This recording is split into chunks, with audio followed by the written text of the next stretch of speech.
கோவையில் அரசு மற்றும் தனியார் பள்ளி மாணவர்கள் சேர்ந்து 3 நாட்களில் உருவாக்கிய செயற்கைக்கோள் ஹீலியம் பலூன் மூலமாக விண்ணில் செலுத்தப்பட்டது. விண்வெளித்துறையில் ஆர்வமுள்ள மாணவர்களுக்காக தனியார் அமைப்புகள் சார்பில் அன்னூரில் நடத்தப்பட்ட பயிற்சியில் பங்கேற்ற 40 மாணவர்களால் இந்த செயற்கைக்கோள் உருவாக்கப்பட்டது. இஸ்ரோ முன்னாள் விஞ்ஞானி இங்கர்சால் வழிகாட்டுதலுடன் பூமியிலிருந்து சுமார் 35 கிலோமீட்டர் தொலைவிற்கு விண்ணில் பயணிக்கும் வகையில் அந்த செயற்கைக்கோள் செலுத்தப்பட்டது. பூமியின் வெப்பம் மற்றும் பருவநிலையை கண்டறியும் வகையில் இந்த செயற்கைக்கோள் வடிவமைக்கப்பட்டிருந்தது.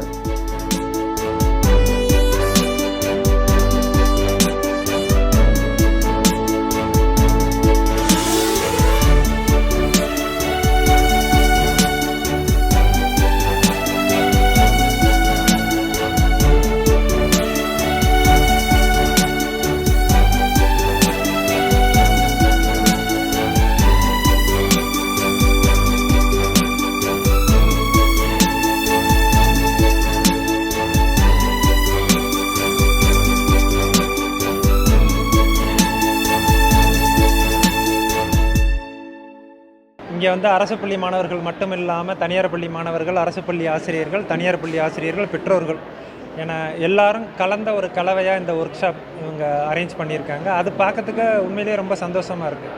ஏன்னா அது பேரண்ட்ஸ் இதனுடைய இம்பார்ட்டன்ஸ் இது மூலமாக புரிஞ்சுக்க முடியும். ஸ்டூடெண்ட்ஸ் அவங்க புரிஞ்சுக்கிறாங்க, டீச்சர்ஸ் கூடவே இருந்து கைட் பண்ணுறாங்க. இந்த கொலாபரேட்டிவ் எப்போவுமே ஏன்னா இந்த 3 பேரோட கலவை தான் ஒரு பெரிய வெற்றியை கொடுக்கும். அது இந்த இடத்துல ஒரு வெற்றிகரமான முயற்சியாகவே பார்க்குறோம்.